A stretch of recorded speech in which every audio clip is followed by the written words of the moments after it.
جاء الحق وزهق الباطل إن الباطل كان زهوقا.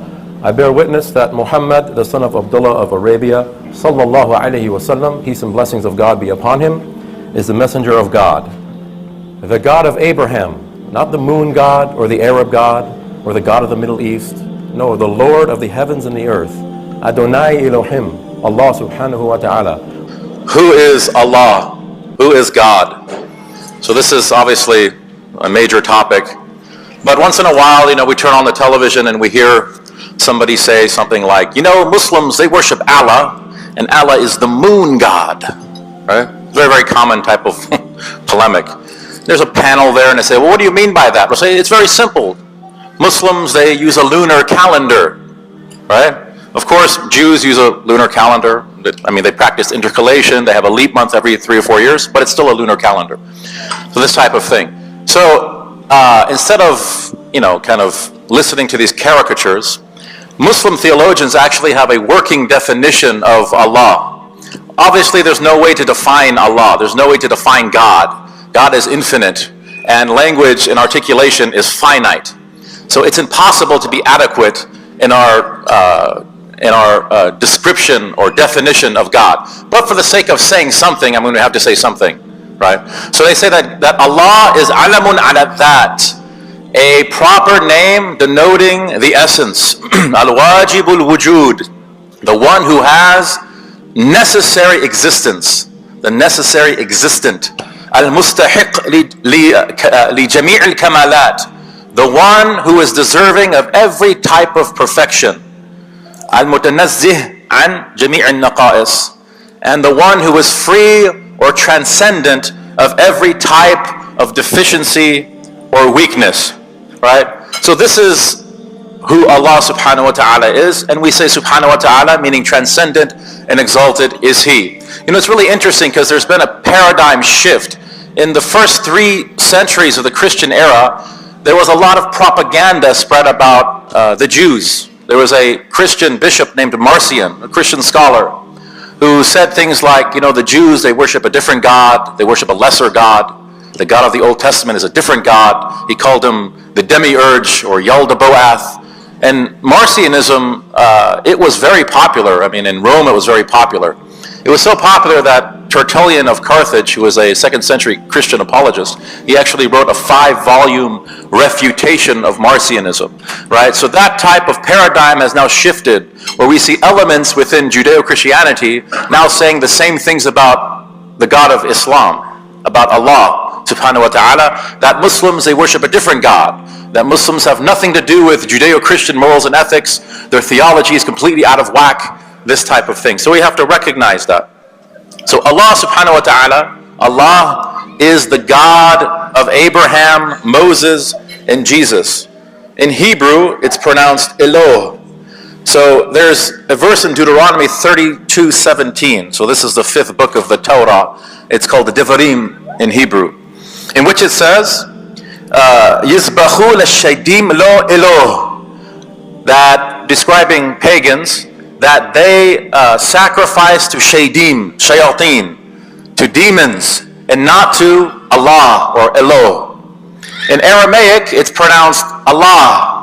This is according to the BDB, the Brown Driver Briggs Hebrew English lexicon, which is pretty much the standard at the graduate school level. What's interesting is there's a translation of the New Testament into Syriac. Now Syriac, or also known as late Aramaic, was the language of the prophet Jesus Christ, peace be upon him, whom we call Isa alayhi salam. And so the New Testament originals are in Greek, but in the 4th century, Christian scholars translated the Greek manuscripts back into the language of Jesus, back into the vernacular of Jesus. It's called the Peshitta, and this replaced the Tatian's Diatessaron. And Matthew 5:9, Jesus is reported to have said in his own language, Guvehun le'uvdei shlomo, davanahi da'allaha nithqurun. Blessed are those who make peace, for they shall be called the children of Allah. And children of God is actually a very common expression in 1st century Palestine. It does not denote anything literal, right? This is something that's spiritual, like God is our Father, in the sense that he loves us, he takes care of us. Jesus in the Lord's Prayer, for example, which is from the Q source document, Matthew and Luke record it, he says, Avunda vashmayo nithqatashmoch, our Father who art in heaven, hallowed be thy name. All of us, right? So this type of thing. So he uses the word Allah for God, according to this 4th century Aramaic manuscript. Jesus is recorded in the Quran as saying, Inna Allaha Rabbi wa Rabbukum fa'abuduh. Hadha siratul mustaqim.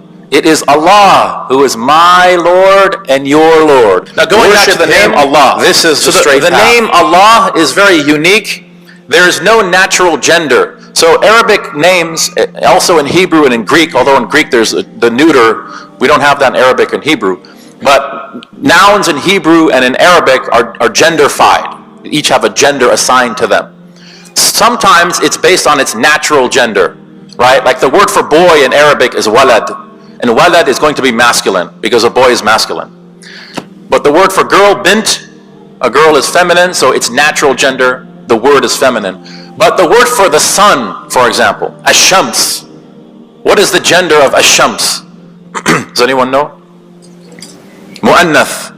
It's feminine.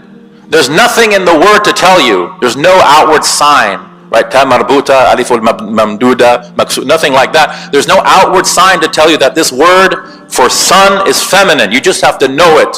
There's no natural gender. The sun is not male or female.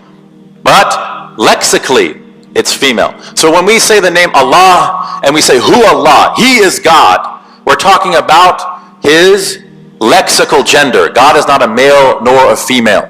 Okay, in our tradition, right? So, and this name, it cannot be made diminutive, it cannot be made plural or dual.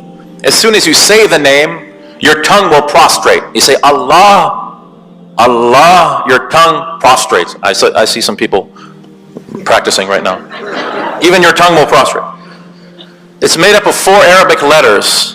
When you take off the first letter, the alif, it becomes lillahi, for God. When you take off the next letter, the lam, it becomes lahu, for him. When you take off the next letter, the lam, it becomes hu, him. Right? It's a very interesting word. So in Hebrew, the form Eloh is usually pluralized. Like in the Tanakh, the Hebrew Bible, you read Adonai Eloheinu, or Elohim. Elohim, the im is a plural. It's a plural of respect.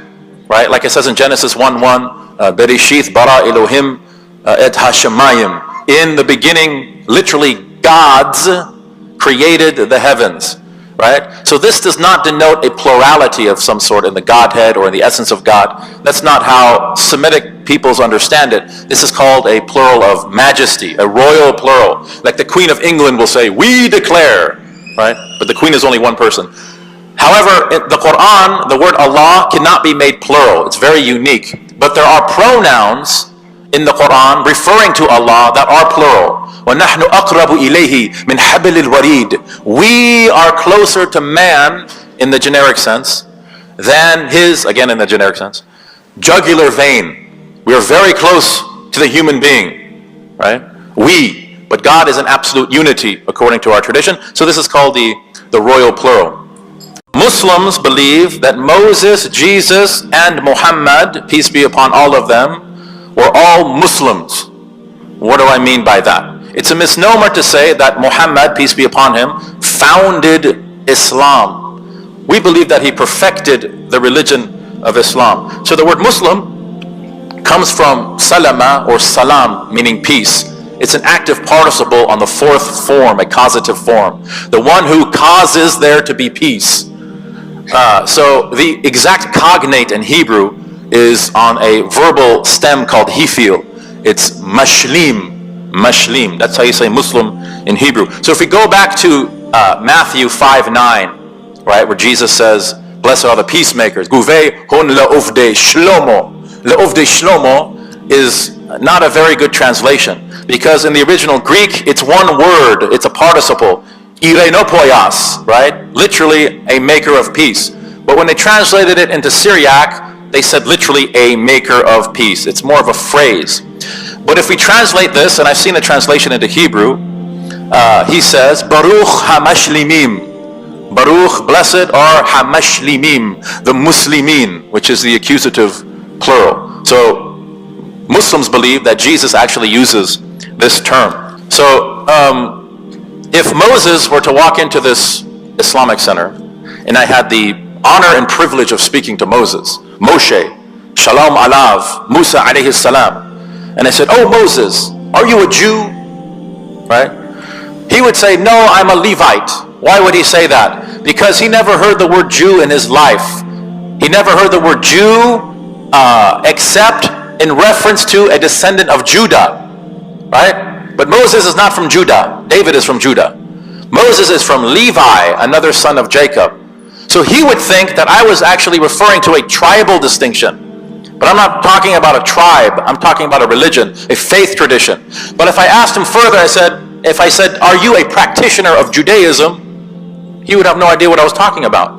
Because the word Judaism wasn't coined as a faith tradition until 700 before the Common Era, some 700 or 800 years after the death of Moses, peace be upon him, when Palestine was divided into the northern and southern kingdom, and the Assyrians came and wiped out 10 of the 12 tribes. The only two tribes that remained basically were Benjamin and Judah in the south. Judah is the older brother, so they called themselves Al-Yahud, the Jews. Right? Now, I would expect Moses to say that my religion is submission unto God. I submit my entire being unto God, and that's called Islam. Right? Shalom, Islam. If Jesus Christ, peace be upon him, were to walk into this Islamic center, and Muslims believe in the second coming, it's mentioned in our Orthodox creedal articulations. So it's very conceivable that he might actually, in the future, come into this Islamic center.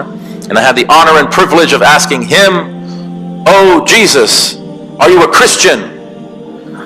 Now, if you believe Jesus has omniscience, then he would know what I was talking about. But Muslims don't believe that he's omniscient. So he would say no, because he's never heard of this. The book of Acts tells us that believers in Christ were being expelled from the synagogues.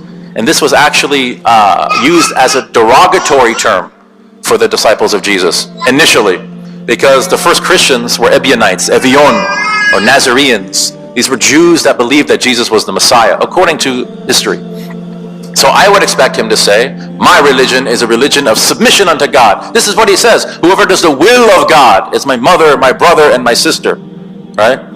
So we would say that these prophets taught the same theology, and they believed in the same theology.